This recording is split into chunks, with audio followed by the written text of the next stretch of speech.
Trump is on his way to El Paso, Texas, where deep divisions await him.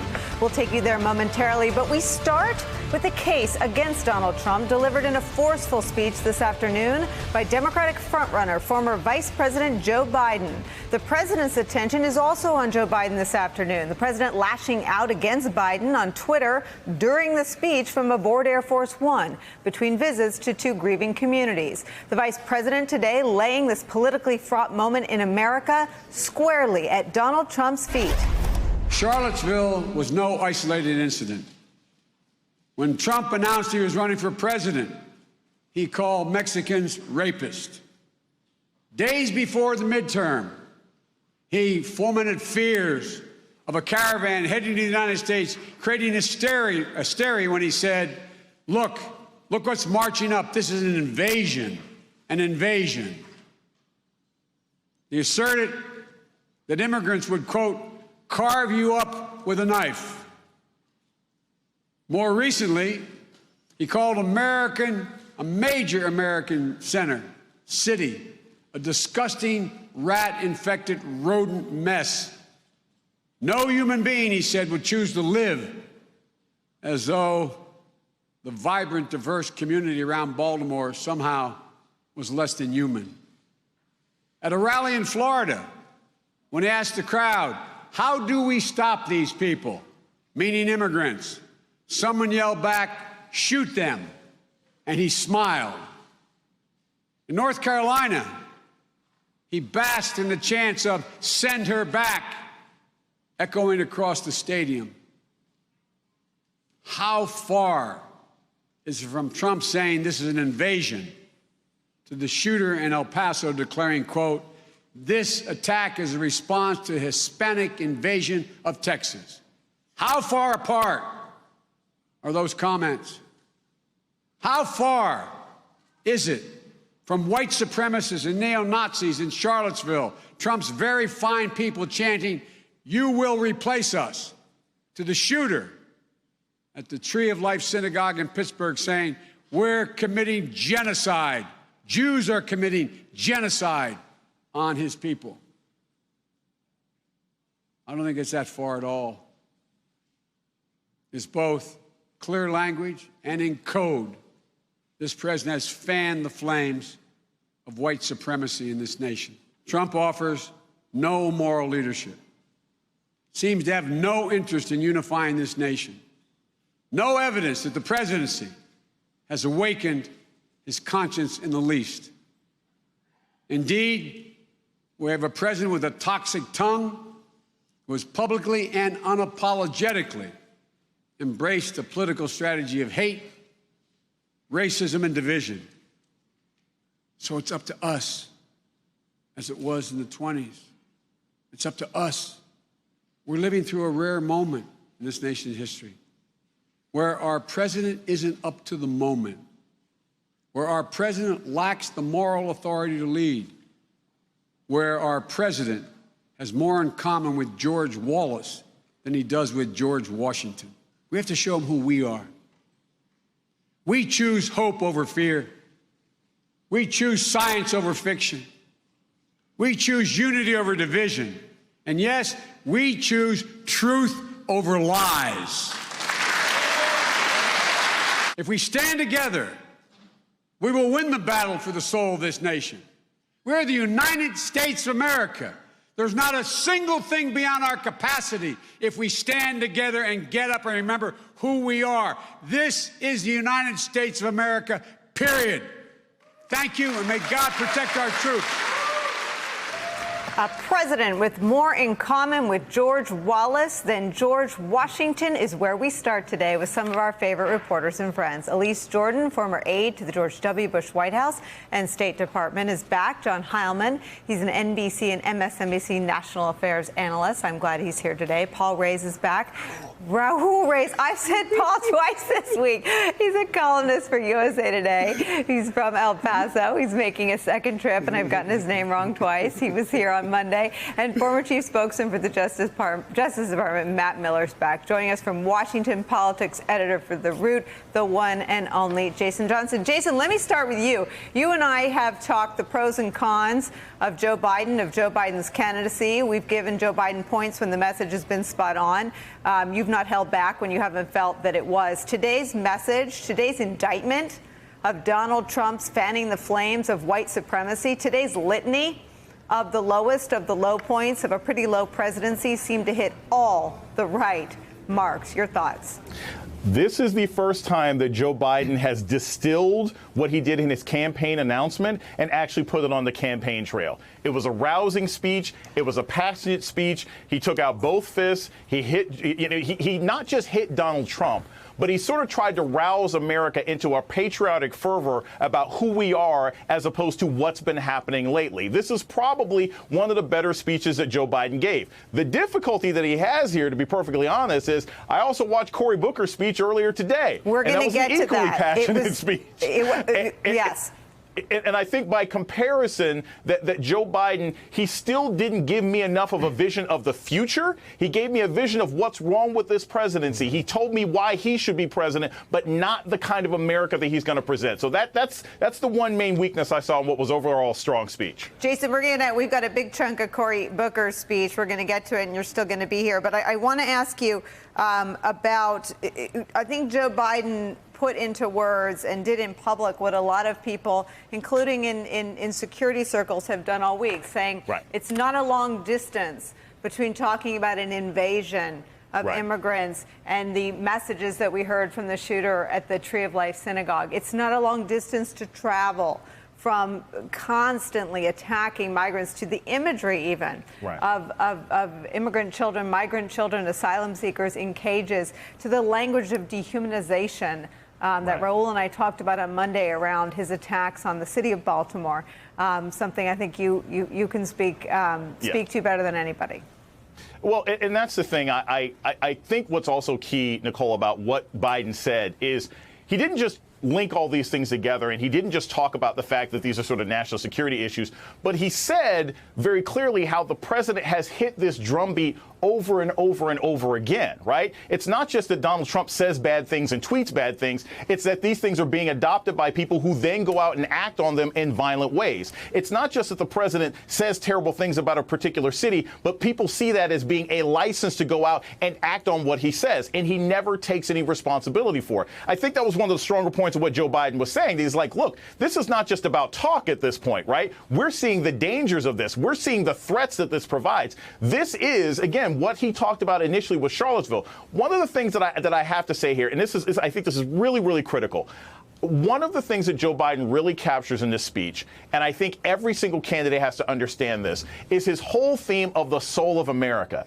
I've said this before, Nicole. You can't win this election just talking about policy. You can't win this election just talking about why Donald Trump is a bad guy or why the Republicans are obstructionists. This is about the soul of America, who we are. Who do we want to be, and who can take us there? Joe Biden made the argument today saying, I'm the one who can grab this flag and take us there.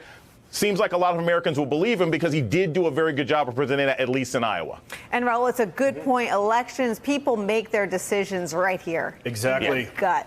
Right. That's why I love this speech. I did not have reservations about it in the sense that he did not offer up political solutions, because right now what people are concerned about, I mean, obviously long term they care about the election, the issues, but today people are in shock. People are grieving in two cities. People are questioning what kind of country we are and what we're going to be. And I think it is healing for someone like the former vice president to get out there, speak from the heart, and lie and make the direct line between the rhetoric and the activities. And especially for the Democratic Party looking ahead, when you're talking about Latino voters who the Democrats will need to turn out. That, you know, we all know this hits close to home for our communities. The massacre in El Paso, that for Latinos, that was like our Mother AME Church moment. We were targeted. We are, you know, our communities, whether you're in El Paso or any other city with Latino populations, people are very fearful. And I think having someone like Joe Biden come out and voice those fears to the country and leave the politics out of it just for a day or two is very instructive, it's very helpful, and I think at this moment it's the type of inspiration the country needs. I take your point about leaving politics out of it, but this was laden with politics and the kind of politics that strike fear in the heart of Donald J. Trump, which I think is probably why he's tweeting about it from aboard Air Force One between two stops to grieving cities. And I think that the reason this kind of speech strikes fear in the heart of Donald J. Trump is because this speech was all about the size of your whatever hands. Right. It takes, you know, a little bit of something to go up there on a day like today in this really fraught news cycle and lay all this at Donald Trump's feet, and to start with the rapists and murderers that Donald Trump described Mexicans as rapists and murderers, then to go to the caravan and the craven political midterm strategy of asking for network time, of going into the Roosevelt Room on the Friday before the midterms and talking about an invasion that, poof, disappeared after Tuesday. Yeah. Immigrants, talking about them as invading the country, Facebook ads for dozens and dozens of mentions in paid advertising for the re-election campaign, talking about the infestation language he used in Baltimore, Biden listing the shoot 'em moment, putting right. the Trump supporters into the conversation, and the president, I think Biden said, for 12 seconds, Donald Trump basked in the applause and the glee of the crowd, going to the center back moments, which reporters who were there described as a gateway to a darker period in this very dark presidency. And then making this very, very sharp point that it's not a very far distance to go right. from speaking of a Hispanic invasion to fanning the flames of white supremacy and the words of the shooter. The thing that I think was so important about this speech, the nation is reeling from these tragedies. These two communities obviously are, but the entire nation is. And they're looking to try to see what it is that's gone wrong. What is the problem here? What is the problem that we need to solve? And what Joe Biden said today, the problem is Donald Trump. It's not just that there's a scourge of racism and white supremacy around the country that's leading to an increase in hate crimes. It's that the leader of this country sits in the office and fans those flames and encourages those racists and you know, uses the same language that they use when they're carrying out these attacks. I thought it was the most important speech he's given so far in this campaign. Me too. And when you contrast it to the way the president's behaving on this trip, you mentioned his tweets from Air Force One, attacking not just Joe Biden, but attacking the elected officials in Ohio who were there, showing up and not coming out and giving a public speech, but showing up behind closed doors. It's important that he saw the victims. I'm glad he did it.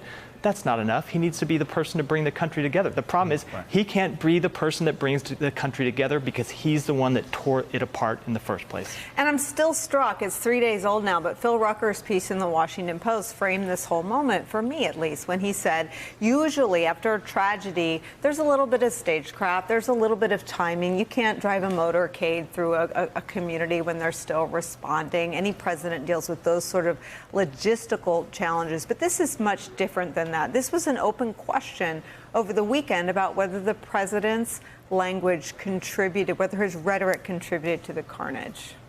I don't really think it's much of an open question. I think it's a pretty closed question, and Biden and others have done the good and important work of tying the rhetoric of the president with the rhetoric of the shooter in El Paso, and obviously with the whole climate that we're living in. You know, to your point, there's a whole bunch of different points around here, but I'll say one thing, you know. The president goes to Dayton just now and got, you know, nobody, even if you hate Donald Trump and if you want to see him lose and you think he's horrible for the country, which I think, you know, many millions of people do, everybody wants him to perform well today because you want him to go to Dayton, you want him to go to El Paso and not give offense. There are people who are in pain. You want him to somehow get through this day in a way he rarely does, which is to get through it by behaving appropriately. So it's great with the low bar that we have that he got out of Dayton without doing anything that caused a problem. But the only way he got out of Dayton without causing a problem today was by not going in public. You know, they kept him under wraps. They kept him behind closed doors. They made it closed press. That, you know, like public condolence, public comforting is what presidents do in these moments. They do it for the nation, and then when they go to those communities, they do it directly. They try to come and, you know, they want to wrap their arms around in a public way. The president's people are so concerned about his inability to perform that basic function in Dayton and today was that they kept him locked away, out of sight. And the first time he got out of their control for a moment, he got on the phone and starts attacking Joe Biden. Right. So, you know, there's a horror to all of that. And I do think, just to say one last thing, which goes to Matt's point, I think Joe Biden gave a great speech today. When Joe Biden is running against Donald Trump, he is in a happy place. He's in a less happy place when he has to fight with Democrats. Sure. And I will say that this question of, is Donald Trump the problem? as Joe Biden believes? If we can get Donald Trump, we'll go back to a better America? Or is there a deeper problem with the Republican Party and with a lot of the country is going to be a lot of what this Democratic nomination fight is about? Let me go to El Paso, where my colleague Jacob Soboroff, MSNBC correspondent, is there with, I think, one of the voices that has touched us all. I believe, Jacob, you're there with Congresswoman Escobar? Yeah, hey, Nicole, I'm here with Congresswoman Veronica Escobar backstage right now. Beto O'Rourke is up on stage speaking. As we all know by now, President Trump invited you to spend the day with him. He's on his way here right now.